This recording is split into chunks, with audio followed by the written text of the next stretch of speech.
Alaris chika, hindi na nakatiis ang aktres na si Belle at tuluyan ng ibinunyag ang totoong kulay at ugali ng aktor na si Donnie Pangilinan. Likod ng mga kamera, si isang sorpresang pahayag. Naging usap-usapan ngayon sa social media ang mga binitawang salita ni Belle na bumasag sa katahimikan ng marami. Ano nga ba ang natuklasan niya kay Donnie na tinatawag ngayon ng netizen na isang walking green flag?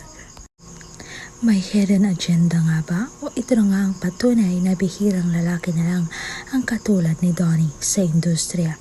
Hihimayin natin ang bawat anggulo ng trending showbiz chika na ito. Nagugulat ngayon sa buong bansa. Ano ang reaction mo sa ibinunyag ni Belle?